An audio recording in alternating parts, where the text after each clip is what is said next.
Big boss కారణంగా cinema అవకాశాలు వస్తాయో రావో తెలియదు కానీ, పాపులారిటీ మాత్రం పుష్కలంగా వస్తుంది. అలా ఈ సీజన్ బిగ్ బాస్ ద్వారా మంచి పాపులారిటీ దక్కించుకున్న కంటెస్టెంట్స్‌లో సోనియా ఆకుల ఒకరు. అయితే ఈ కంటెస్టెంట్ బిగ్ బాస్ హౌస్ నుంచి బయటికి రాగానే తన లవర్ అయిన ఎన్ఆర్ఏ యష్‌పాల్‌ను ప్రేమ వివాహం చేసుకుని కొత్త జీవితాన్ని ప్రారంభించాలని నిర్ణయం తీసుకుంది.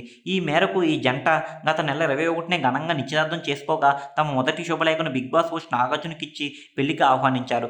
ఇలా ఈ జంట ఒక్క నాగార్జున గారినే కాదు, రాజకీయం మరియు సినీ రంగానికి చెందిన ఎందరో ప్రముఖులను కలిసి శుభలేఖ ఇచ్చి మరీ ఆహ్వానించారు. వారిలో బిగ్ బాస్ కంటెస్టెంట్స్ కూడా ఉన్నారు. దీంతో ఈ నెల 20న మరియు 21న జరగబోయే సోనియా పెళ్లి మరియు రిసెప్షన్ వేడుకలు బిగ్ బాస్ కంటెస్టెంట్స్ రాకతో సందడిగా మారిపోతుందని అందరూ భావించారు. అలా అందరూ ఊహించినట్లే సోనియా పెళ్లికి అటు బిగ్ బాస్ కొత్త కంటెస్టెంట్స్‌తో పాటు పాత కంటెస్టెంట్స్ కూడా హాజరయ్యారు. అయితే ఈ సోనియా పెళ్లికి ఇలా అందరూ హాజరైనప్పటికీ Bigg Boss title winner Nikhil ఒక్కరే హాజరు కాకపోవడం ఇప్పుడు పెద్ద హాట్ టాపిక్‌గా మారింది. నిజానికి సోనియా హౌస్‌లో ఉన్నప్పుడు నిఖిల్‌తో ఎలా ప్రవర్తించేదో మీ అందరికీ ప్రత్యేకంగా చెప్పక్కర్లేదు. నిఖిల్‌ని ఏ విషయంలోనూ ఎదుర్కోలేమని ముందు వారంలోనే గ్రహించేసిన సోనియా అతన్ని ఫ్రెండ్‌గా మలుచుకుని గుప్పిట్లో పెట్టుకుని ఓ కీలుబొమ్మగా మార్చేసింది. అయితే సోనియా ట్రిక్స్ అర్థం చేసుకున్న బిగ్ బాస్ లవర్స్ ఆమె హౌస్‌లో ఉంటే మంచి మంచి కంటెస్టెంట్స్ ఆటకే ప్రమాదం అని భావించి ఆమెను 4వ వారంలోనే ఆడియన్స్ బయటకు పంపించేశారు.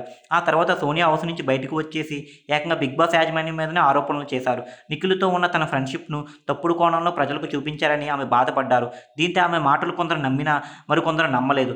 ఇక రీసెంట్‌గా బిగ్ బాస్ టైటిల్ గెలిచి బయటకు వచ్చిన నిఖిల్ కూడా సోనియాతో తనకున్న రిలేషన్ పబ్లిక్ వేరే విధంగా తీసుకున్నారని తెలుసుకున్నాడేమో తెలీదు కానీ, అందుకే సోనియా పెళ్లికి పిలిచిన నిఖిల్ పెళ్లికి వెళ్ళలేదని కొందరు నెటిజన్లు భావిస్తున్నారు.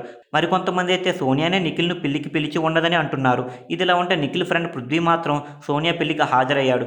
ఇలా ఒక్క పృథ్వీ మాత్రమే కాదు, టేస్టీ తేజ, జబర్దస్త్ రోహిణి, మెహబూబ్ దిల్సే, నాగమణికంఠ, ప్రేరణ, కిర్రాక్ సీత, బేబక్క, నైనిక, అభయ్ నవీన్, ఆదిత్య ఓం వంటి బిగ్ బాస్ 8 కంటెస్టెంట్స్‌తో పాటు గత సీజన్స్ బిగ్ బాస్ కంటెస్టెంట్స్ కూడా కొందరు హాజరయ్యారు. మీరు ఇలాంటి ఇంట్రెస్టింగ్ మూవీ అప్డేట్స్ మరిన్ని తెలుసుకోవడానికి ఇప్పుడే మా ఛానల్‌ను లైక్ చేయండి, ఫాలో చేయండి, సబ్స్క్రైబ్ చేయండి.